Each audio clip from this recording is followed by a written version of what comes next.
It's a Matich Monday featuring ESPN's Trevor Matich, college football insider and expert, BYU 1984 national champion, all-around great man. Trevor, it's great to talk actual football with you on another Matich Monday.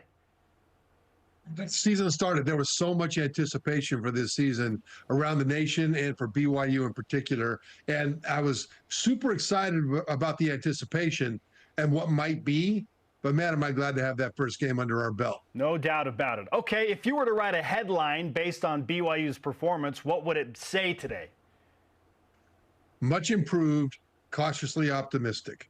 I think you saw a lot of things from this BYU team in this game, even though it's against an FCS school, that give you reason to feel good about the season going forward. One of them is the depth. I mean, 10 different guys caught passes from Jake Retzloff in that game. 5 of them had catches of 20 yards or more. And so that's important. They had 3 different running backs that did a lot of really good things. The defense looked more aggressive. It looked more capable, and once again, FCS school, but the end of last season, the last month and a half or so, when all those injuries started to take place and the attrition was just terrible, it's really nice to see what this team can do when it's whole. What do you feel like is sustainable from what happened? Because it's game 1, it's FCS team. Does this mean BYU is going to do X, Y, Z? Sometimes it's hard out of game 1, but what do you feel like you saw that was like, okay, that's very improved from last year and perhaps sustainable? One of the things is the defensive front. Last year, Tyler Batty was the guy that was making plays on the defensive line, and he was double teamed all the time.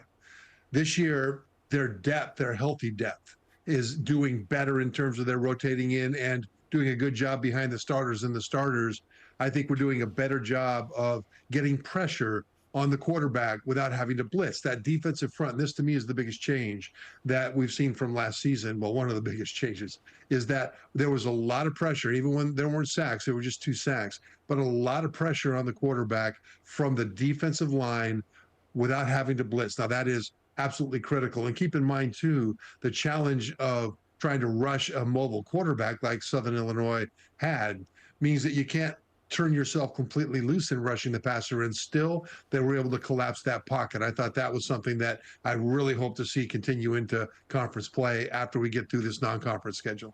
What else did you see that perhaps is sustainable? Was there anything on offense? On offense, the offensive line was better. It was much better. It didn't dominate like I thought they might. But again, considering the performance of the last couple of years, it was much improved. I mean, all 3 of the feature running backs had a run, at least one run of 10 yards. All 3 of the feature running backs averaged about 4.5 yards per carry or more. So there was really good consistency with that, where we didn't see that last year. One thing I'd like to see improve there was that while there were only 2 sacks of Jake Retzloff, I was concerned that a lot of times he would throw the ball with the pressure on the way. And I thought that pressure kind of got loose from blocks a little sooner than it did. So I'd like to see better sustaining of pass protection.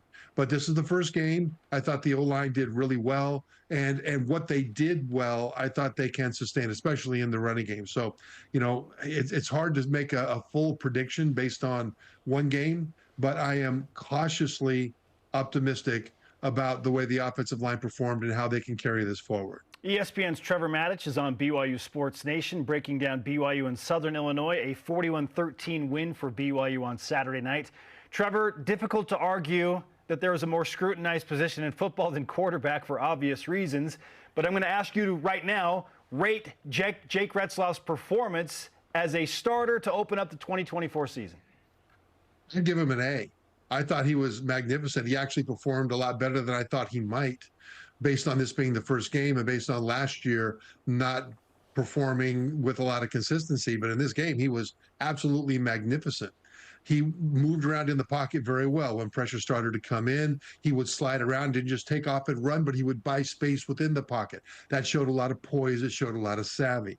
And a lot of his passes were threaded into very tight windows, which is a concern for a different reason. But he was able to get that ball in past those defenders, or with nuanced trajectory over defenders. He was able at times to layer it over the front level of pass coverage guys, but have it drop in before the second level could get there to disrupt it. And when he threw it deep, he put the ball in the air so his receivers could run under it and adjust it. The nuance of his trajectory and the speed of his passes, I thought was fantastic. And especially the way that he showed confidence in knowing what he could do and then did it. I mean, there were no turnovers in this game. That means no interceptions, even though he threw the ball into a lot of tight windows. He had the confidence to know what he could do, and then he did it.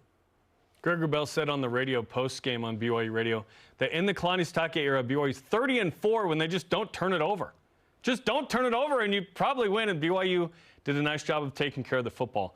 One of the biggest stories, if not as big of a story as the game, was the fact that Jay Hill Thursday had a heart attack, then 2 stents put in, and he wanted so badly to be at the game that he was in the booth, didn't call the plays, that went to Kalani on the field. Gavin Fowler coached the safeties. But what do you make of Jay Hill, incredibly, less than 48 hours later, being in the stadium after a heart attack? That was a little scary. I kind of wish they would have watched it from home, but he wouldn't stay away. And I think the upshot of that was the effect that it had on the players. I mean, you heard players commenting about how they were so impressed, not just impressed, but inspired by how much he cared and how much he loved them, that he wanted to be at the stadium just after having a heart attack. And players were talking about how when they're banged up a little bit now, they're going to see it a bit differently because my coach had a heart attack, for goodness sake. You know, I have a sore ankle. I have a sore shoulder. And that kind of inspiration is something you can't manufacture. You have to live it.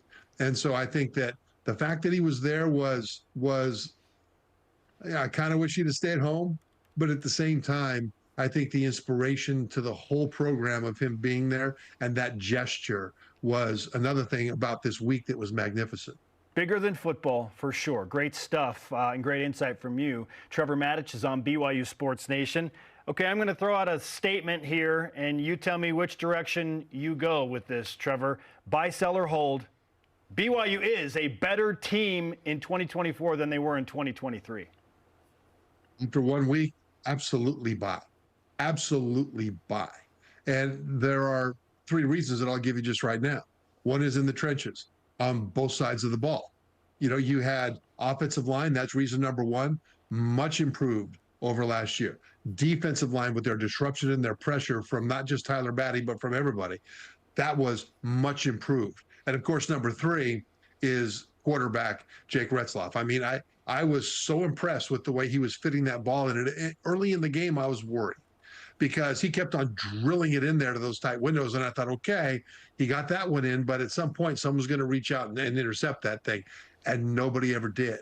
Now, he will face better secondaries. He will face defensive backs that can finish, that can reach out and make those plays. But as long as he understands what the limitations are, my goodness, is that going to be a huge difference at the quarterback position. Now BYU moves on to SMU out of the now ACC, 2-0 after beating Nevada with the late comeback and Houston Christian on Saturday.